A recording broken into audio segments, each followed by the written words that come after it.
आज की इस चुनावी सभा में मंच पर उपस्थित विधान परिषद के सदस्य श्री दिनेश प्रताप सिंह जी, विधानसभा हरचंदपुर के प्रभारी श्री प्रशांत जी, पूर्व विधायक बछरावा श्री रामलाल अकेला जी, केसी पटेल जी, देवी सहाय त्रिवेदी जी, कृष्ण जीवन तिवारी जी, प्रधान संघ के अध्यक्ष श्री राजेश वाजपेयी जी, राम लखन सिंह जी,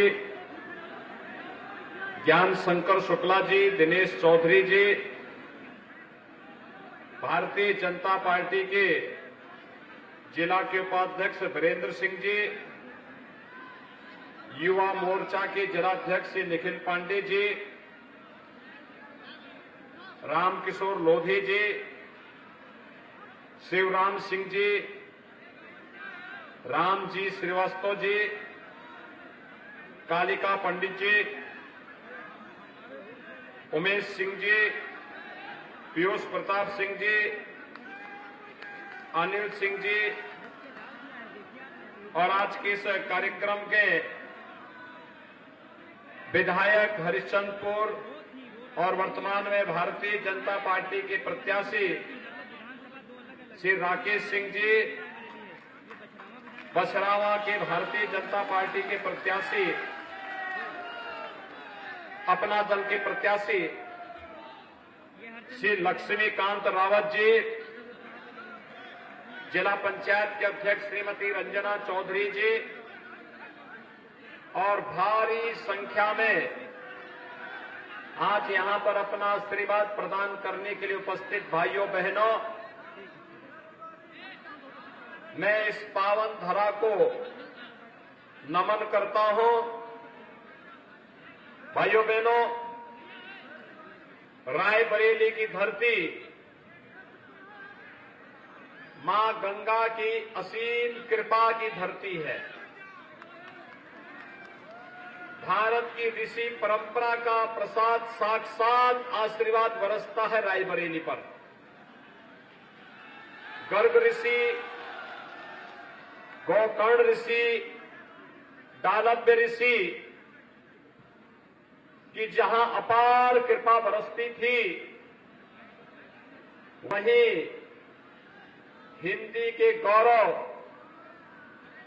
आचार्य महावीर प्रसाद द्विवेदी की भी पावन धरती है। और भाइयों बहनों,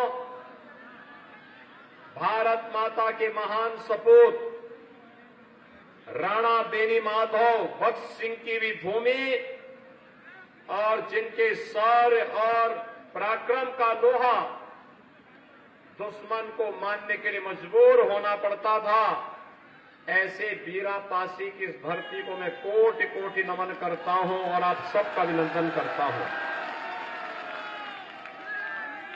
भाइयों बहनों, ये हम सबके लिए एक महत्वपूर्ण अवसर है जब उत्तर प्रदेश विधानसभा के चुनाव में अपनी जिम्मेदारी का एहसास करते हुए आप सभी यहां पर एकजुट होकर के खड़े हैं और उसके प्रति आप सभी को जवाबदेह बनाने के लिए ही आज मैं एक बार फिर आपके बीच आया हूं। भाइयों बहनों, याद करिए, राकेश प्रताप सिंह कांग्रेस के विधायक थे और मैंने इनसे पूछा, एक बार मुझे निमंत्रण देने के लिए आए।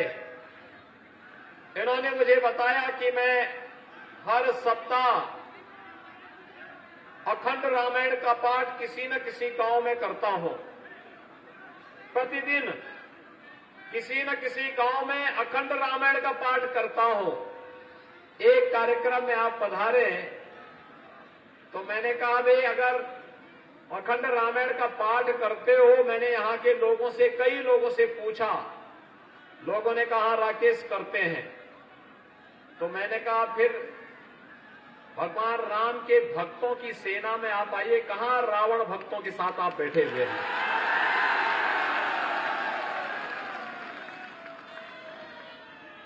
तो इन्होंने कहा समय आने पे जरूर आऊंगा। और भाइयों बहनों, आज ये भारतीय जनता पार्टी में शामिल होकर के भारतीय जनता पार्टी के प्रत्याशी के रूप में आपके बीच में है। वास्तव में राम हम सबके आराध्य हैं और हम लोगों ने भी प्रभु राम के बारे में जो संकल्प आपके सामने लिया था, हमने कहा था ना, रामलला हम आएंगे मंदिर वहीं बनाएंगे, कहा था ना। भाइयों बहनों, मैं आपसे पूछना चाहता हूं, ये मंदिर निर्माण का काम 55 वर्षों तक शासन करने वाली कांग्रेस भी तो कर सकती थी, लेकिन उन्होंने नहीं किया। कांग्रेस ने राम मंदिर पर ताला मारने का काम किया था। कांग्रेस ने, याद करिए, जब सोमनाथ के मंदिर का पुनरुद्धार हो रहा था ना, तब कांग्रेस ने उसका विरोध किया था। जब उस समय के राष्ट्रपति डॉक्टर राजेंद्र प्रसाद जी वहां जा रहे थे, कांग्रेस ने इसका विरोध किया। राम अयोध्या में भगवान राम का मंदिर बने, ये कांग्रेस कभी नहीं चाहती थी। आज भले ही भाई बहन गले में तख्ती लटका करके बताने का प्रयास कर रहे हो कि हम भी राम भक्त हैं, लेकिन भाइयों बहनों, कभी काल ने भी अपने को राम भक्त बताने का प्रयास किया था, लेकिन हनुमान जी उसको पहचान गए थे। पहचान गए थे ना। तो जो भूल हनुमान जी ने नहीं की, वो भूल आप भी नहीं करेंगे ना। और दूसरा, समाजवादी पार्टी के लोग भी अब कहते हैं कि हम भी राम मंदिर बना देंगे। क्या उम्मीद करते हैं क्या समाजवादी पार्टी से? राम भक्तों पर गोली चलाने वाले, जिनके हाथ राम भक्तों के खून से सने हुए हों, क्या वे राम मंदिर का निर्माण करते? मोहन जी को तो फुर्सत ही नहीं है। वो इतनी व्यस्त रहती है कि उनको फुर्सत ही नहीं इस दिशा में सोचने की। राम मंदिर का निर्माण अगर कोई कर रहा है तो वह Bharatiya Janata party double engine की सरकार का संकल्प है। भाइयों बहनों, मुझे एक बात बताइए, कोरोना कालखंड है। कोरोना के कारण दुनिया के अंदर लाखों लोग मर गए हैं। भारत के अंदर प्रधानमंत्री मोदी जी के नेतृत्व में कोरोना के लिए बेहतरीन व्यवस्था करने का प्रयास किया गया। फ्री में टेस्ट, फ्री में उपचार, फ्री में वैक्सीन, सबको वैक्सीन। आप लोगों ने वैक्सीन ले लिया है? वैक्सीन का पैसा तो किसी से नहीं लिया गया ना, कोई भेदभाव ही नहीं हुआ है ना। जो लोग वैक्सीन के खिलाफ दुष्प्रचार करते थे, कहते थे कि वैक्सीन नहीं लेना है क्योंकि ये मोदी वैक्सीन है, बीजेपी वैक्सीन है। आज पे साबित हो गया ना कि भारत में मोदी जी के संरक्षण में बना हुआ वैक्सीन सबसे प्रभावी वैक्सीन है। साबित हो गया है ना। अगर ये वैक्सीन हम लोग नहीं लेते, तीसरी वेव जैसे अमेरिका के अंदर, यूरोप के अंदर कहर बरपा रही है, वैसे ही अब तक तीसरी वेव के नाते न जाने कितने लोग अपनी जान गंवा बैठते। लेकिन तीसरी वेव कब आई, कब चली गई, कोई पता नहीं है ना। सब लोग सुरक्षित है ना। हम लोग कोरोना में सब सुरक्षित है ना। अब आपकी बारी है, बोलिए कि जिन लोगों ने वैक्सीन के बारे में भ्रांति पैदा करके जीवन के साथ खिलवाड़ करने की शरारत की थी, वोट की चोट से उनके मुंह पे जोरदार तमाचा मारेंगे, उनकी जमानतें जब्त करवाएंगे। सपा और कांग्रेस यही काम करती रही। और कांग्रेस का तो एक नमूना है, वह उत्तर प्रदेश में भाई बहन को फुर्सत नहीं थी आने की कोरोना कालखंड में, लेकिन आपके जीवन के साथ खिलवाड़ कैसे कर रहे थे। उस समय मुझे प्रवासी कामगार और श्रमिक बड़ी पैमाने पे आ रहे थे। मैंने कांग्रेस की राजस्थान सरकार से कहा कि हमारे उत्तर प्रदेश के 15,000 बच्चे कोटा में प्रतियोगी परीक्षाओं की तैयारी कर रहे हैं। आप एक काम करिए कि राजस्थान परिवहन निगम की बस से उन्हें उत्तर प्रदेश के अंदर छुड़वा दीजिए, जो पैसा लगेगा मैं उसका किराया दे दूंगा। उन्होंने मना कर दिया। भाइयों बहनों, 500 बस भेजा था मैं, 500 बस लखनऊ, आगरा और झांसी से, और सभी बच्चों को सुरक्षित वहां से लेके आया, उनके घरों तक पहुंचाने का काम किया। कांग्रेस के भाई बहन से कभी पूछा आप लोगों ने कि भाई उसमें रायबरेली के बच्चे थे, अमेठी के बच्चे थे, लखनऊ के बच्चे थे, गोरखपुर के भी थे, अयोध्या के भी थे, वाराणसी के थे, प्रयागराज के थे, आखिर इन बच्चों की क्या गलती थी। और बाद में जब प्रवासी कामगार और श्रमिक आ रहे थे, कांग्रेस की नेता ने 1000 बसों की फर्जी सूची दी। जब मैंने उसकी जांच कराई तो पता लगा कि ये बस तो है ही नहीं, उसमें रिक्शे का यानी 3 व्हीलर का और स्कूटर के नंबर दे दिए बस के नाम पर। कितना भत्ता मजाक कर रहे थे लोग। क्या ये उस कालखंड में आपका हालचाल पूछने के लिए आए थे क्या? कांग्रेस के नेता, सपा के नेता, बसपा का कोई नेता पूछने के लिए आया था? उस कालखंड में भाइयों बहनों पूछने के लिए या तो दिनेश सिंह आए होंगे या राकेश सिंह आए होंगे, भारतीय जनता पार्टी के विधायक आए होंगे या पदाधिकारी आए होंगे। इन लोगों ने हालचाल नहीं लिया होगा ना कांग्रेस के लोगों ने। तो उनसे आज बताइए कि हमारे संकट में आप सहभागी नहीं हो सकते तो हम आपको कैसा सच्चा साथी मान लें। आप तो अवसरवादी हैं। केरल में जाएंगे तो अमेठी और रायबरेली के लोगों को गाली देंगे, इटली में जाएंगे तो भारत के नागरिकों को गाली देंगे, और संसद में राहुल गांधी का वक्तव्य आपने पढ़ा होगा। कश्मीर के मुद्दे पर वो कहते हैं कश्मीर में धारा 370 को हटाने की या कश्मीर पर भारत सरकार की नीति का दुनिया के किसी देश ने विरोध नहीं किया। पाकिस्तान के अलावा सारे देशों ने भारत का समर्थन किया, लेकिन राहुल गांधी संसद में भारत सरकार की कश्मीर पर नीति का विरोध करते हैं। क्या राजनीति में ऐसे नमूनों का समर्थन किया जाना चाहिए क्या? भाइयों बहनों, कांग्रेस को भी, सपा को भी, बसपा को भी प्रदेश में शासन करने का अवसर प्राप्त हुआ, और भारतीय जनता पार्टी को भी। हमने तो फ्री वैक्सीन दी, सबको वैक्सीन दी। वैक्सीन देने में कोई भेदभाव हुआ है क्या? किसी का चेहरा, जाति, मत, मजहब देख करके हुआ है क्या? और डबल इंजन की सरकार है तो डबल डोज राशन का भी मिलना होगा ना। मिल रहा है कि नहीं मिल रहा है? उसमें दाल और तेल और नमक भी मिल रहा है कि नहीं मिल रहा है? 2017 के पहले भी मिलता था क्या? सपा बसपा कांग्रेस की सरकार में कभी मिला क्या?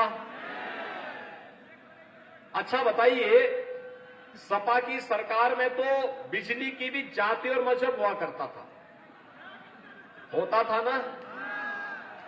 होली और दीपावली आएगी तो बिजली नहीं आएगी, ईद और मुहर्रम रहेगा तो बिजली जरूर रहेगी। यही होता था ना, यही होता था ना। आज तो कोई भेदभाव नहीं है ना, सबको बिजली, पर्याप्त बिजली, निर्बाध बिजली। बिजली में कोई भेदभाव नहीं है ना, राशन में भी कोई भेदभाव नहीं है ना, विकास कार्यों में भी कोई भेदभाव नहीं है ना। राम मंदिर का निर्माण क्या सपा बसपा कांग्रेस के लोग करवाते? आस्था का सम्मान हो या प्रदेश की 25 करोड़ जनता को सुरक्षा, गरीबों का कल्याण हो या विकास के बड़े बड़े प्रोजेक्ट को समयबद्ध ढंग से आगे बढ़ाने का कार्य, ये कौन कर रहा है? भारतीय जनता पार्टी की डबल इंजन की सरकार। कौन कर रहा है? भारतीय जनता पार्टी की डबल इंजन की सरकार। डबल इंजन का मतलब आप जानते हैं ना, केंद्र में मोदी जी और प्रदेश में, जब दोनों एक साथ चलते हैं तो बुलेट ट्रेन की स्पीड से विकास बढ़ता है। आपको बुलेट ट्रेन चाहिए या पंचर वाली साइकिल? बुलेट ट्रेन पर विश्वास करते हैं ना, तो ये भारतीय जनता पार्टी वही डबल इंजन की बुलेट ट्रेन के रूप में काम कर रही है। स्पीड बढ़ाएगी सबकी। गरीबों के लिए अकेले रायबरेली जनपद में, भाइयों बहनों, आप देखेंगे कि अकेले रायबरेली जनपद में 81,700 किसानों का कर्ज माफ हुआ और 3,60,000 किसानों को प्रधानमंत्री किसान सम्मान निधि में 6,000 रुपये सालाना मिलना है। 50,000 गरीबों को रायबरेली जनपद में अब तक एक आवास मिल गया है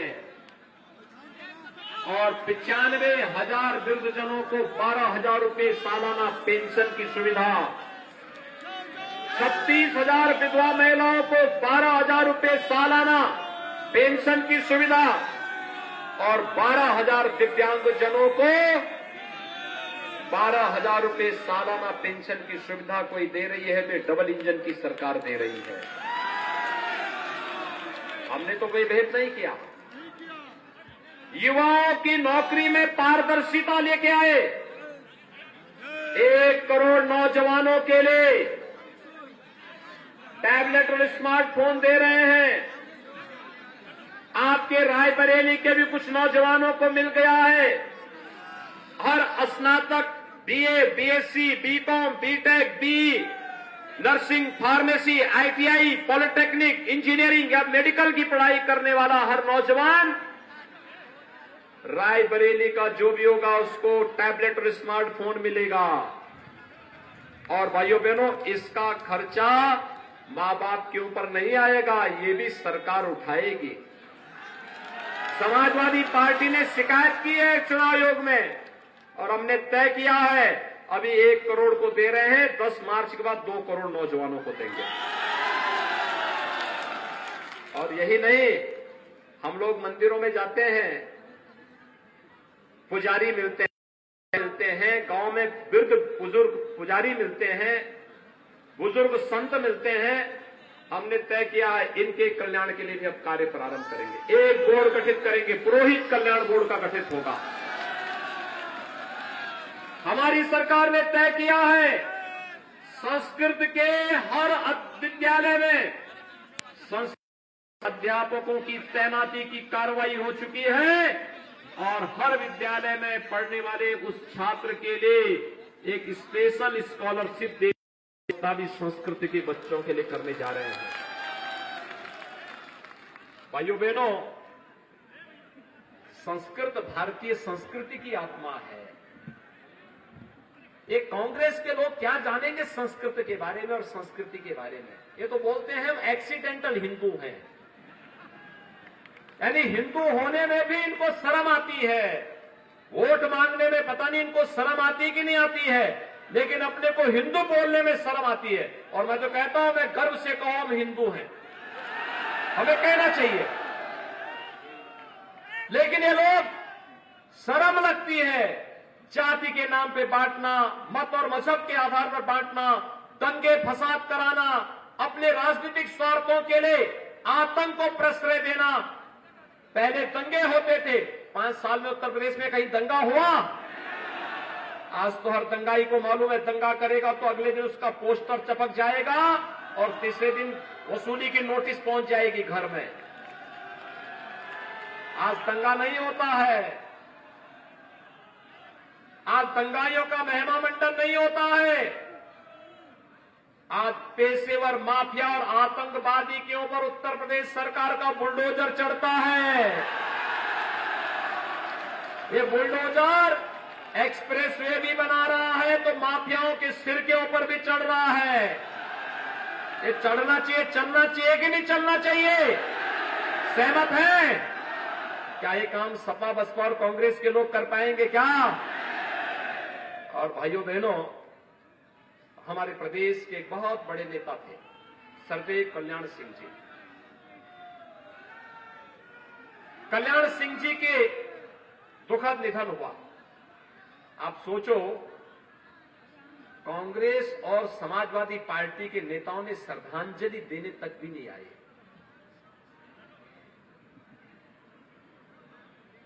ये मान्यता है कि मृत्यु पर तो सारे भेदभाव भुला करके जाना चाहिए, अंतिम क्रिया में हर व्यक्ति को सहभागी बनना चाहिए। लेकिन भाइयों बहनों, कल्याण सिंह जी जिन्होंने राम मंदिर के लिए अपनी कुर्सी ठुकरा दी थी, इतने बड़े नेता थे, सपा और कांग्रेस के नेताओं ने क्या व्यवहार किया था। और हमारी सरकार ने, आपने देखा होगा, प्रधानमंत्री जी आए, मैं लगातार जब तक अंतिम संस्कार नहीं हो गया मैं पूरे कल्याण सिंह जी के परिवार के साथ था, खड़ा रहा पूरा, क्योंकि हमारे नेता थे। और यही नहीं, उत्तर प्रदेश के सबसे बड़े कैंसर संस्थान का नाम मैंने स्वर्गीय कल्याण सिंह कैंसर संस्थान रखा है लखनऊ में, और बुलंदशहर जो उनकी कर्म भूमि थी, वहां के गवर्नमेंट मेडिकल कॉलेज का नाम हमने स्वर्गीय कल्याण सिंह मेडिकल कॉलेज रखा है। भाइयों बहनों, हम सुरक्षा की भी गारंटी देते हैं, सम्मान की भी गारंटी देते हैं, विकास की भी गारंटी देते हैं,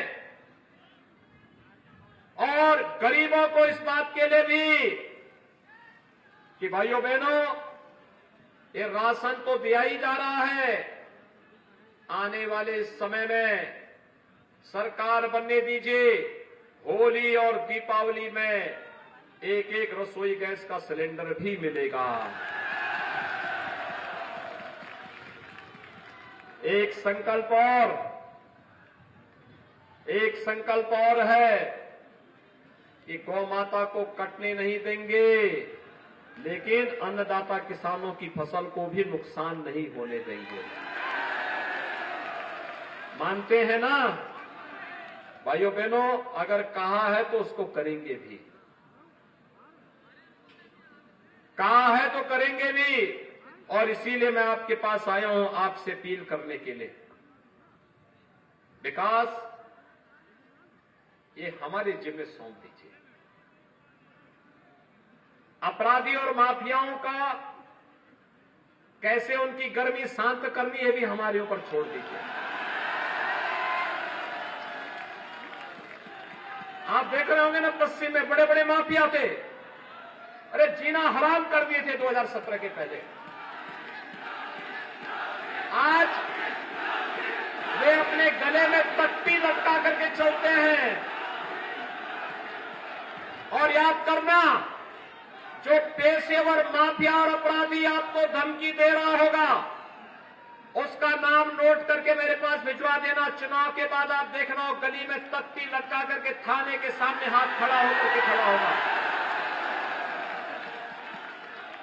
और इसीलिए आया हूं आपसे कहने के लिए कि इस कार्य के लिए सोच ईमानदार तो काम दमदार, और दमदार काम तब होता है जब मजबूत सरकार होती है, और मजबूत सरकार तब होगी जब रायबरेली जनपद की 6 की 6 सीट पर भारतीय जनता पार्टी जीतेगी। तय करेंगे, सभी लोग जिताएंगे। भाइयों बहनों, मैं रायबरेली जनपद आज शाम को 6 बजे प्रचार कार्य बंद हो जाएगा, भी मेरी कुछ सभाएं और हैं। और मैं इसीलिए यहां से पूरे रायबरेली जनपद की जनता से अपील करूंगा। हरिचंदपुर से भारतीय जनता पार्टी के प्रत्याशी है श्री राकेश प्रताप सिंह। परम राम भक्त हैं, परम राम भक्त हैं। हर दिन किसी न किसी गांव में अखंड रामायण का पाठ करवाते हैं।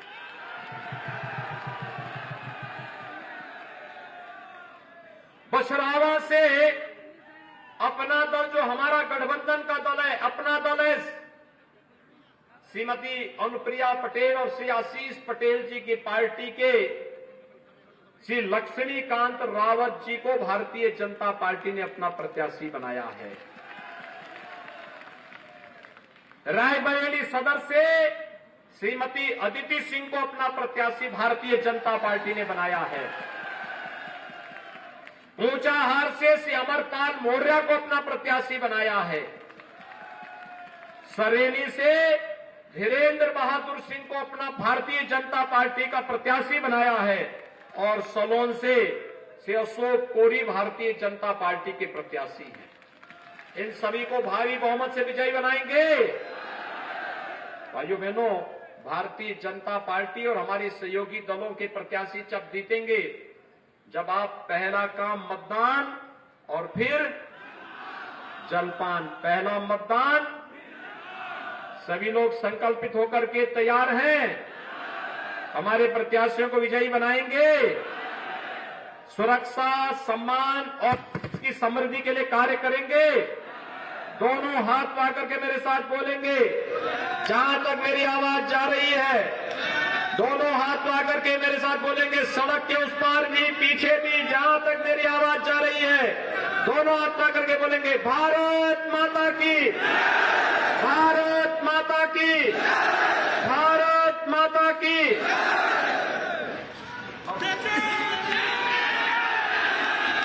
बहुत बहुत धन्यवाद। हिंदू हृदय सम्राट, हम सबको आपका आशीर्वाद मिला। आप सबका बहुत बहुत हरिचंदपुर की जनता और हम पंचवटी